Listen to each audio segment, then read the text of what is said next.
안녕하세요, 한상입니다. 오늘 소개해드릴 차는 혼다 신형 CR-V 하이브리드입니다. CR-V는 혼다를 대표하는 차종 중 하나죠. 특히 북미에서는 혼다의 주력 모델로 자리매김하고 있죠. 신형 CR-V는 올해 초에 국내에 출시가 됐고요. 최근에 하이브리드도 출시가 됐습니다.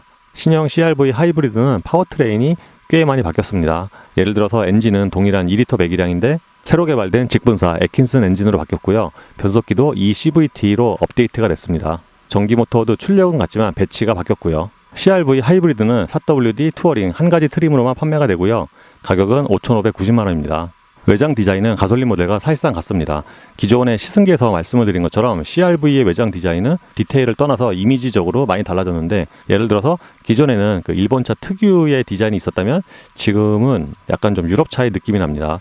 실제로 앞쪽의 프론트 엔드 같은 경우에는 멀리서 보면은 약간 좀 볼보 같아 보이기도 하고요. 그리고 이번에 풀체인지가 되면서 차체 사이즈가 커졌는데, 그래서 시각적으로도 한둘레가 커진 느낌이 있죠. 차체 사이즈 대비해서 헤드램프의 크기는 좀 작은 편이고요. 그릴 같은 경우도 디테일이 기존의 혼다에서는 잘 못 보던 그런 디자인이죠. 요즘 나오는 신차를 보면은 전고는 낮아지고 다른 사이즈는 커지는 경우가 많은데, 신형 CR-V 역시 마찬가지입니다. 구형에 비하면은 전고를 제외한 모든 사이즈가 다 늘어났어요. 경쟁 모델이라고 할 수 있는 라브4 스포티지와 비교해 보면은 전장은 CR-V가 가장 길고요. 전폭은 가장 낮은 편에 속합니다. 반면에 휠베이스는 스포티지가 가장 길고요. 신형 CR-V는 차체 사이즈가 늘어나면서 2열의 거주성이 좀 더 좋아졌는데, 그게 이 측면의 디자인에서도 나타납니다. 예를 들어서 측면을 보면은 1열보다 2열 유리의 면적이 눈에 띄게 넓죠. 옆에서 보면은 기존 대비해서 좀 더 직선이 많이 쓰인 모습이고요. 오버행도 조금 짧아진 것 같아요. 뒷모습은 CR-V 특유의 세로형 테일램프를 그대로 유지를 하긴 했는데, 세부적으로는 꽤 많이 달라졌습니다. 특히 CR-V가 차가 커지면서 이 뒤에서 봐도 전폭이 늘어난 느낌이 많이 있죠. 헤드램프처럼 테일램프도 조금 얇은 편이고요. 요즘에는 차체 외부에 트림 레터링을 안 붙이는 경우가 많은데, CR-V는 트렁크 아래쪽에 조그맣게 붙어 있습니다. 그리고 AWD는 따로 이렇게 배지는 없고요. 리어 와이퍼 하단 쪽에 저렇게 스티커로 붙습니다. 머플러는 양쪽 모두 팁이 있긴 한데, 실제 머플러는 오른쪽에만 있습니다. 타이어는 미쉐린의 프라이머시 AS, 사이즈는 235에 55와 19입니다. 그래서 오히려 18인치의 가솔린보다 타이어가 조금 더 크고요. 평평비도 더 낮습니다. 신형 CR-V 하이브리드의 실내는 가솔린과 거의 같습니다. CR-V가 풀체인지가 되면서 실내 디자인이 좀 많이 바뀌었는데, 이 하이브리드 역시 기존에 비하면 한결 좋아진 것 같아요. 예를 들어서 내장재가 조금 더 부드러워지지 않았나. 계기판 위쪽, 그러니까 이런 모니터 뒤쪽에 우레탄을 만져보면 기존에 비해서 조금 더 푹신해진 것 같아요. 그럼에도 불구하고 실내 디자인이 여전히 조금 올드하긴 하죠. 보통 미국 시장용 차들이 실내 디자인이 좀 올드한 경우가 있는데, 이 차가 그렇습니다. 특징 중에 하나는 송풍구 쪽의 라인인데, 보통 송풍구가 일자형으로 이루어진 게 요즘 많잖아요. 이 차도 이렇게 쭉 이어졌는데, 특이하게도 여기에 그 디자인이 약간 좀 철조망 같아요. 그래서 이게 좀 실내에 앉았을 때 가장 눈에 띄는 부분이고, 이 송풍구 조절 이 레버 있잖아요. 이것도 움직임이 약간 좀 묵직하면서도 이런 소리 있잖아요. 또 소리는 또 괜찮아요. 요즘에 나오는 신차는 하이그로시가 이제 점점 없어지고 있는 추세인데, 그러니까 제가 이 차를 올해 탔을 때는 하이그로시가 별로 없다고 생각하는데, 지금 다시 보니까 요즘에 나온 신차 치고는 하이그로시가 좀 많습니다. 예를 들어서 송풍구 라인과 도어 트림 쪽에 하이그로시가 좀 많이 쓰였어요. 모니터는 돌출형이 적용이 됐고요. 기존에 비해서 모니터가 7인치에서 9인치로 커졌어요. 기존 구형 같은 경우에는 모니터가 작아서 그게 좀 단점이었는데, 신형은 모니터가 9인치로 커져서 그럼에도 불구하고 모니터가 요즘 차들에 비하면 평균적으로 큰 편은 아니지만 그래도 기존에 비해서는 좋아졌습니다. 모니터의 위치는 꽤 높은 편이고요. 이렇게 자꾸 흔들어도 소리라든가 움직임은 적은 편이에요. 지금 보시는 게 홈 화면이고요. 그러니까 홈 화면에 자주 사용하는 아이콘 4개를 꺼내놨고요. 그리고 페이지를 넘기면은 이런 화면이 나옵니다. 여기서 모든 앱을 누르면은 이제 말 그대로 갖고 있는 모든 앱이 나오는데, 폰트 자체가 오래된 그런 폰트죠. 그리고 여기서 애플 카플레이를 접속을 할 수가 있고요. 그러니까 이 차는 내비게이션이 없어서 순정해서 애플 카플레이를 연결합니다. 그리고 파워플로우는 하이브리드 시스템의 그 상황을 보여주는 거고요. 여기는 트리 컴퓨터고요. 그리고 페이지를 넘겨서 일반 설정으로 들어가면은 이런 메뉴가 나오는데, 이 차도 모니터보다는, 그러니까 주요 설정하는 그런 메뉴 있잖아요. 그거는 모니터보다 계기판에서 하는 게 좀 더 많은 것 같아요. 이건 나침판. 그러니까 미국 차를 보면은 이게 나침판이 어떤 형태든 있는 경우가 많죠. 그리고 이거는 시계. 그리고 자주 사용하는 아이콘 같은 경우에는 이 하단에 보시면은 예를 들어 전화, FM, 블루투스 오디오, 카플레이, 파워플로우, 디스플레이 모드 이렇게 꺼내놨죠. 지금은 후방 카메라 화면이고요. 이게 기능이나 뭐 앵글을 떠나서 이 화질 자체가 굉장히 좀 선명도가 떨어집니다. 아우디보다도 더 떨어지는 것 같고 약간 좀 모닝과 비슷한 그런 수준이 아닌가 싶습니다. 그리고 이렇게 밑에 앵글을 누르면은 이런 화면으로, 그러니까 세 가지 앵글이 지원이 되고요. 이렇게 분할 화면으로 볼 수가 있죠. 그러니까 앞쪽 같은 경우에는 저 그래픽, 그 센서로 접근 정도를 보여줍니다. 그리고 여기서 차량 설정으로 들어가면은 이렇게 6가지 아이콘이 나오는데, 일단 TPMS 교정은, 그러니까 이게 실시간으로 타이어 공기압 표시는 없는 거죠. 그리고 이거는 ADS. 이게 지금 폰트가 좀 오래돼 보여서 그렇지 실제로 여기 ADS 최신에는 대부분 다 적용이 되어 있습니다. 그리고 여기는 미터 설정. 조명 설정에서는 여기서 하이빔, 헤드램프 등의 그 조명을 설정을 하는 거고요. 요즘처럼 드물게 무드 조명은 없는 거죠. 모니터와 송풍구 아래쪽에는 공조장치 패널이 있고요. 이 공조장치가 실내에서 뭔가 디자인이 가장 예쁜 부분이 아닌가. 그러니까 이게 기본적으로 여기가 좀 되게 반짝반짝한 그런 색상이고, 외장 디자인은 약간 좀 볼보를 닮았다고 말씀을 드렸잖아요. 근데 이 송풍구 디자인은 그 예전에 그 아우디 다이얼로 돌리는 그거를 닮았고, 심지어 소리도 약간 좀 비슷한 것 같아요. 그리고 열선은 있는데 통풍은 없고요. 공조장치 아래쪽에는 무선 충전 패드를 겸하는 수납 공간이 있습니다. 이 공간이 그 용량 자체가 꽤 큰 편이고, 심지어는 이게 자체가 위치가 좀 높아서, 그러니까 여기다 뭐 물건을 수납하거나 무선 충전을 하기가 좋습니다. 그리고 이 안쪽에는 USB 단자 A와 C 타입 각각 하나씩 있고요. 요거는 12V고요. 브랜드를 막론하고 보통 미국 시향용 차들이, 또는 미국 브랜드의 차들이 키가 좀 이렇게 작고 올드한 경우가 많은데, 이 CRV 역시 그렇습니다. 그러니까 도어 개폐와 알림, 그리고 트렁크 버튼은 여기, 그러니까 이 버튼도 좀 되게 작아요. 기어 셀렉터는 레버 타입을 사용을 하고 있고요. 아까 말씀드린 것처럼 이 센터 플로어의 그 높이 자체가 좀 높은 편이에요. 그래서 운전대를 잡은 손과 그 거리가 멀지가 않고요. 그리고 B 모드가 따로 있고요. 하이브리드. 그리고 바로 옆에는 드라이브 모드가 있는데, 이 드라이브 모드 같은 경우에는 노멀과 에코, 스포츠, 이콘 등이 있습니다. 그 바로 뒤쪽에는 컵홀더가 2개가 있고요. 그러니까 이 컵홀더의 위치가 상대적으로 조금 낮게 느껴지죠. 여기에는 또 얕은 수납 공간이 있고요. 센터 콘솔 박스의 용량은 차 크기 대비해서 괜찮은 편이에요. 커버를 열면은 이렇게 작은 트레이가 있고요. 요 바닥에도 약간 부드러운 소재를 깔아놨습니다. 글로우 박스는 저 커버의 면적 대비해서 조금 작은 편이에요. 그리고 안쪽에 따로 무슨 구획을 나눠놨거나 그런 건 아니고요. 여기도 그냥 다 플라스틱이고요. 요즘에 나오는 신차는 선글라스 수납함이 없는 경우가 많은데, 이 차는 있어요. 근데 다른 차들에 비하면은 그 오버헤드 콘솔 자체가 약간 좀 뒤로 배치된 그런 디자인이어서 이것도 좀 되게 가깝네요. 운전대는 차체 사이즈 대비하면 조금 작게 느껴지고요. 유난히 좀 동그란 디자인입니다.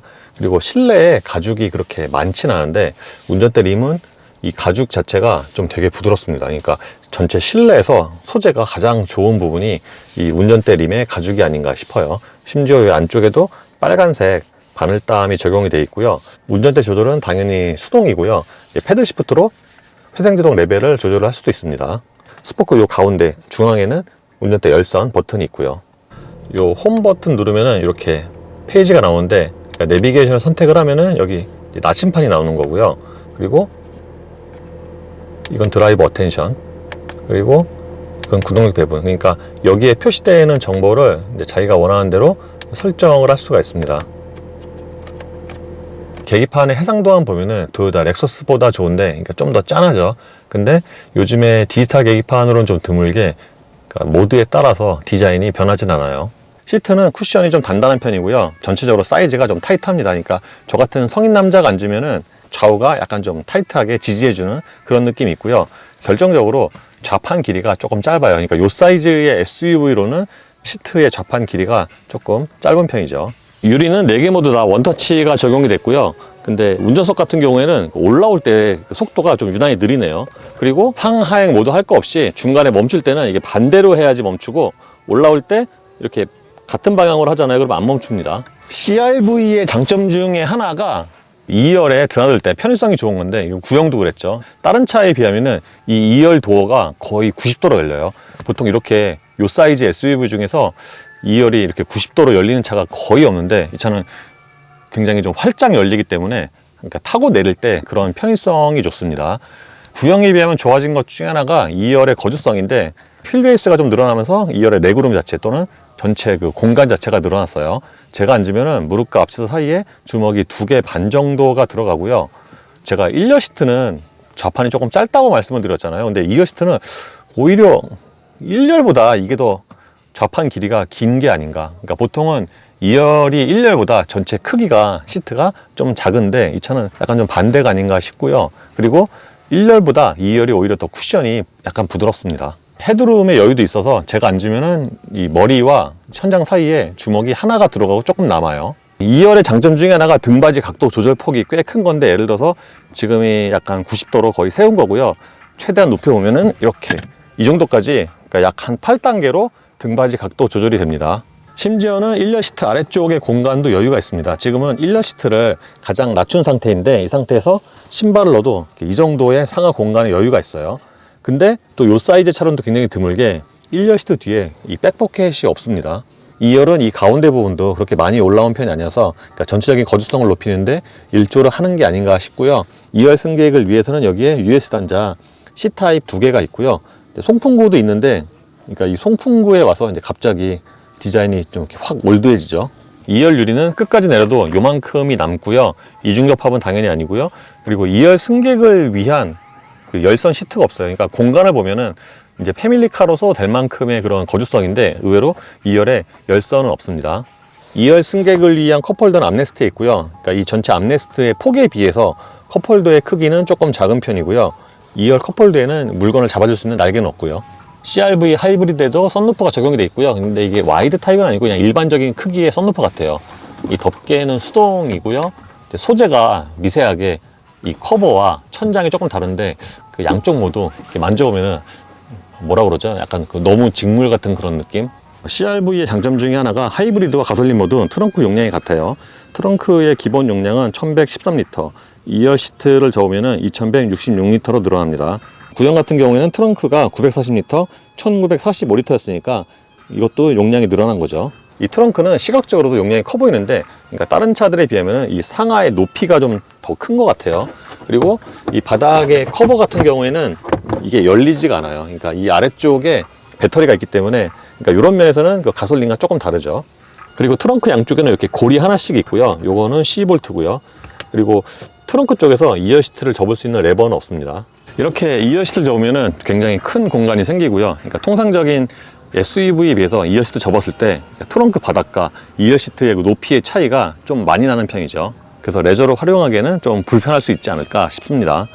예, 신형 CR-V 하이브리드는 다른 하이브리드처럼 정차 시에 EV 모드가 기본이죠. 그러니까 방식은 다르지만 기본적으로 정차 시에 EV 모드인 건 동일합니다. 이렇게 정차 시에는 당연히 소리가 거의 없고요. 반면에 지금은 배터리 잔량이 있어서 시동이 안 걸리지만 엔진 시동이 걸릴 때는 다른 하이브리드가 그렇듯이 소리가 좀 크게 들리는 편입니다. 이 차의 파워트레인은 2.0 가솔린 엔진과 eCVT 그리고 전기 모터로 조합이 됩니다. 이 차가 기본적인 파워트레인의 구성은 구형과 같지만 세부적으로 보면은 좀 달라졌어요. 그러니까 전기 모터는 184마력으로 기존과 동일하지만 그 배치가 달라졌고요. 그리고 엔진 같은 경우도 같은 2.0이긴 한데 기존에는 MPI였고 지금은 직분사고요. 동일한 애킨슨 사이클을 사용을 하지만 그리고 최고 출력도 145마력에서 147마력으로 조금 상승했습니다. 파워트레인의 구성이 많이 바뀌긴 했는데 운전 느낌은 기존과 그렇게 큰 차이가 안 나요. 하이브리드 시스템 같은 경우에는 이렇게 가속할 때 저속에서 좀 부드러워진 느낌이 있긴 합니다.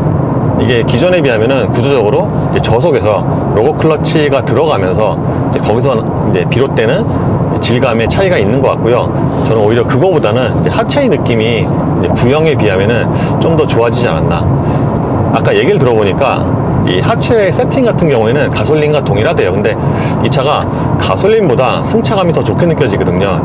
그러면 아마 타이어의 차이가 아닌가 싶습니다. 참고로 가솔린은 키노지 GT고 한국 타이어. 이 하이브리드는 미쉐린 프라이머시 AS거든요. 이 차가 한 사이즈가 더 커요, 타이어가. 그럼에도 불구하고 승차감이 하이브리드가 더 좋게 느껴집니다.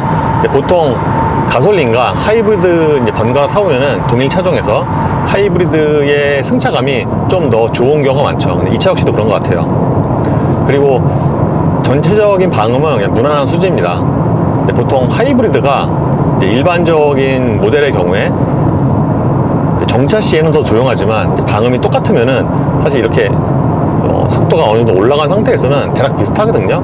이 차도 이제 밑에서 올라오는 그 소음이 주행 중에는 이렇게 100km 정도로 운전할 때 가장 큰 편이고요. 그리고 다른 브랜드의 하이브리드와는 달리 혼다의 하이브리드는 모터가 메인이거든요. 그러니까 엔진이 보조의 역할이고 모터가 메인이라서 이제 모터가 주로 돌죠. 그럼에도 불구하고 뭔가 엔진이 이제 주행을 하다 보면은 좀 자주 돕니다. 그러니까 이렇게 아주 천천히 저부하 상황에서는 이제 전기 모터가 이제 주로 돌긴 하는데 이제 조금만 좀 깊게 밟으면은 이렇게 엔진이 시동이 되죠. 엔진이 발전의 역할을 맡는 건데, 그러니까 약간만 좀 이렇게 부하가 많이 걸린다 그럴 때는 생각보다는 이제 엔진이 이제 많이 회전을 하긴 합니다. 드라이브 모드는 크게 스포츠와 노멀, 이콘이고요. 그러니까 이콘 같은 경우에는 에코 모드죠. 이콘의 경우에는 이제 다른 브랜드의 에코 모드가 그렇듯이 가속 페달의 초기 반응이 굉장히 무뎌지고요. 아마 이게 전기 모터의 그 사용 비율도 좀 더 늘어나는 것 같아요. 보통 전기 모터로 구동을 하면은 이제 이질감이 예전에는 있는 경우가 많았는데 이제 요즘에는 안 그렇죠. 이 CR-V 하이브리드 역시 마찬가지고요.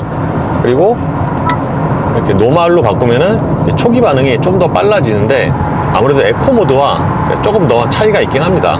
기본적으로 시트 포지션이 높아서 앞쪽의 시야는 꽤 괜찮고요. 보통 미국 차들 또는 미국 시장용 차들이 이쪽에 사이드 미러가 평면이잖아요. 그래서 사각지대가 큰데 이 차 역시 그렇습니다. 그러니까 사각지대가 통상적인 볼록거울 처리를 한 것보다 사각지대가 좀 큰 편이죠. 그래서 이제 처음에는 좀 조심해야 될 필요가 있고 또는 적응해야 될 필요가 있고, 결정적으로 이 사이드 미러가 거울이 좀 떨어요. 제가 올해 초에 가솔린 시승할 때 이쪽에 사이드 미러가 떤다고 말씀을 드렸잖아요. 그래서 그게 단점이다 라고 말씀을 드렸는데, 그때는 그 차만 시승을 해서 뭐 이 차만 그런지 또는 다른 차도 그런지 긴가민가 했는데, 이번에 하이브리드까지 타보니까 그냥 이렇게 구조적으로 이 신형 CR-V는 이게 떠는 것 같아요.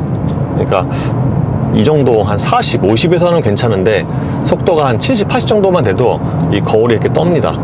그리고 이 차가 뒤에서 보면은 뒷유리의 면적이 좀 넓잖아요. 그렇다 보니까 룸미러를 통한 후방 시야도 괜찮은 편이고요. 최근에 나오는 하이브리드는 회생제동을 조절할 수 있는 차가 많은데 이 차도 그렇습니다. 그러니까 회생제동 레벨 조절이 이 패들 시프트로 하는데, 그러니까 D와 B 모드 상관없이 회생제동 레벨을 조절할 수가 있어요. 일단 D 모드에서 B로 바꾸면은 기본적으로는 회생제동이 조금 더 세게 걸리고요. 그러니까 이 B 모드가 토요타 하이브리드 초창기에 B 모드가 좀 많이 있었잖아요. 이제 그거와 대략 같은 개념이라고 보시면 됩니다. 그리고 D 모드에서는 상대적으로 좀 덜 걸리고. 근데 이 회생제동 레벨이 총 이렇게 4단계가 있는데, 그러니까 저 D 단수 옆에 화살표로 표시가 되죠. 그래서 패들 시프트로 회생제동을 조절을 할 수가 있는데, 이게 D보다는 그 B 모드에서 이제 동일한 그 단계라고 해도 이 회생제동이 조금 더 강하게 걸리거든요. 근데 막 그 차이가 막 되게 두드러진 정도는 아니고 약간 좀 더 걸리는? 아까 설명을 들으니까 이제 B 모드에서는 내리막이나 이럴 때 조금 더 강하게 걸린다고 합니다. 이번에 추가된 편의 장비 중 하나가 ACC와 차로 중앙 유지에 이어서 그 트래픽 잼 어시스트라고, 그러니까 저속에서도 스티어링 어시스트 지원하는 그게 추가가 됐죠. 이번에 신형 CR-V에는 처음이고요. 이게 가솔린과 비교해서 그러니까 전체적으로 주행 질감은 더 좋은데 승차감도 좋고, 이제 딱 하나 이 브레이크 페달 밟을 때 그 이질감이 좀 있어요. 브레이크 페달 밟으면은 통상적인 차들보다 이게 좀 더 이렇게 쑥 들어가고요.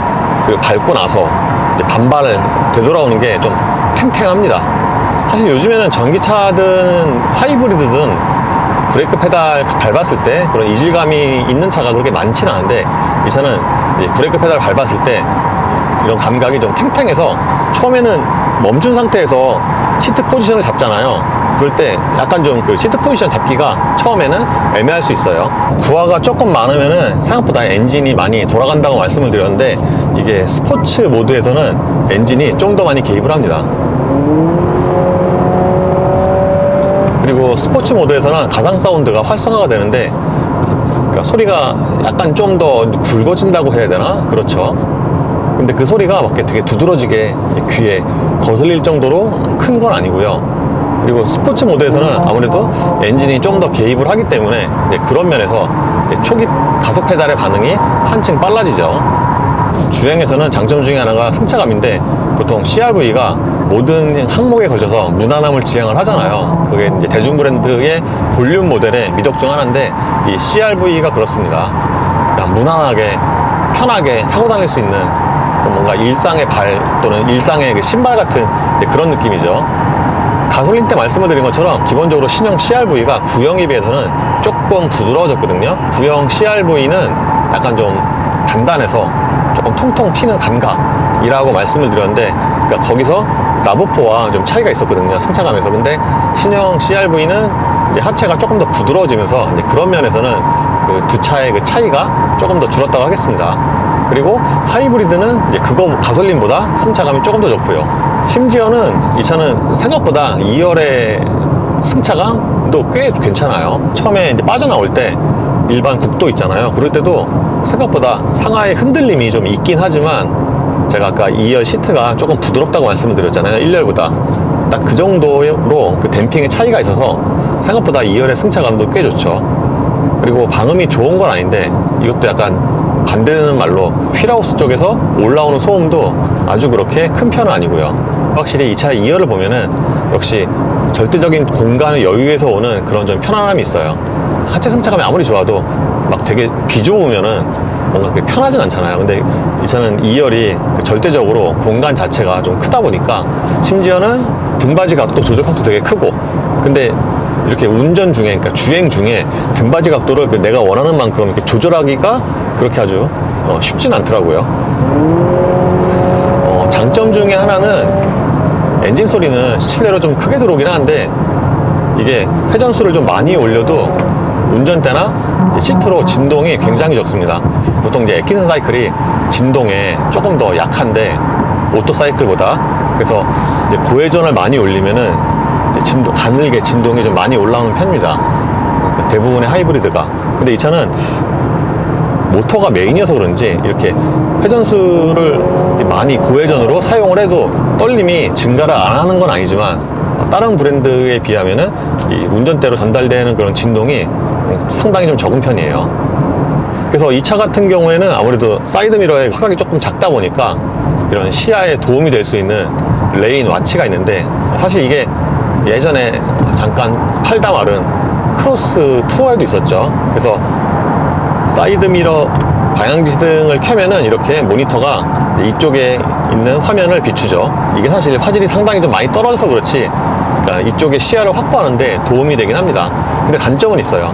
예를 들어서 이제 내비게이션을 실행시키고 가는데, 만약에 저쪽 골목에서 우회전을 하잖아요. 그래서 이거를 키잖아요. 그러면은 이 상태에서는 내비게이션 경로 안내 이게 순간적으로 안 보이거든요. 그래서 순간적으로 이게 또 헷갈릴 수가 있습니다. 그럴 때는 이쪽 레버 끝에 있는 버튼을 누르면은 딱 요거만 또 실행이 되죠. 예, 이번에 신형 CR-V 하이브리드를 타보니까 가솔린처럼 구형에 비하면은 이제 여러 가지로 상품성이 좋아졌습니다.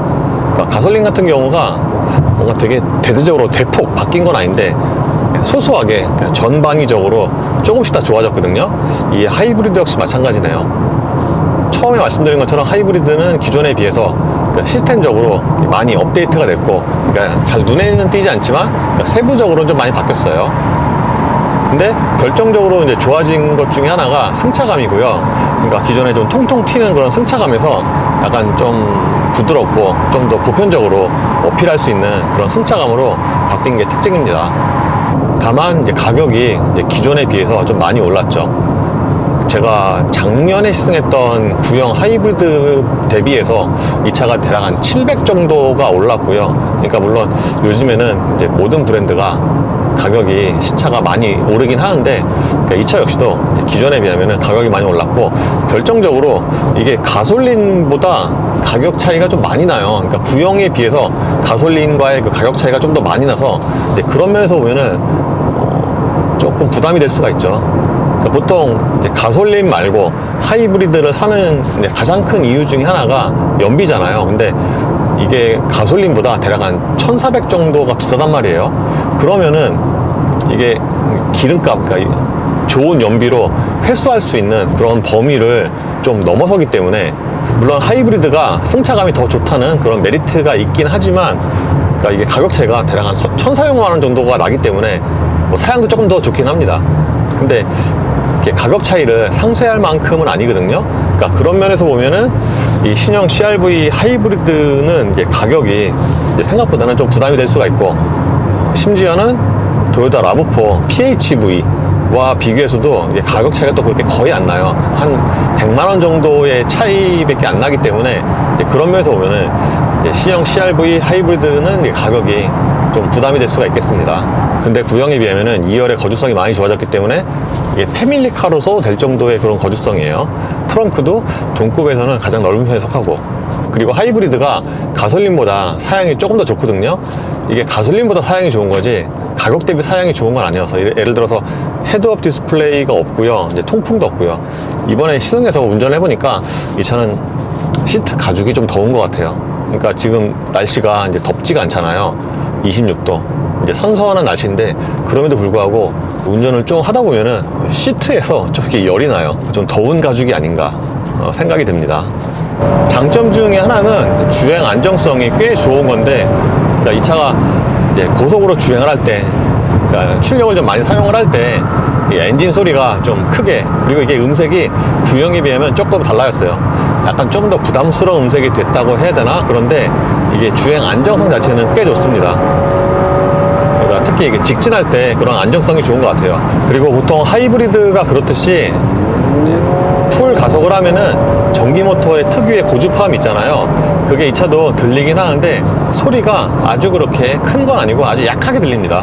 근데 보통 특이하게 이렇게 엔진룸 이쪽에서 들리는 게 아니라 이쪽 도어 트림 쪽에서 뭔가 그 고주파음이 들리는 것 같아요. 이 차가 1열만 이중접 파압이 적용이 됐잖아요. 2열은 이중접 파압이 아닌데, 그렇다 보니까 고속으로 주행할 때 다른 차들과는 달리 2열 쪽, 그러니까 뒤쪽에서 들려오는 그런 바람 소리가 조금 더 있습니다.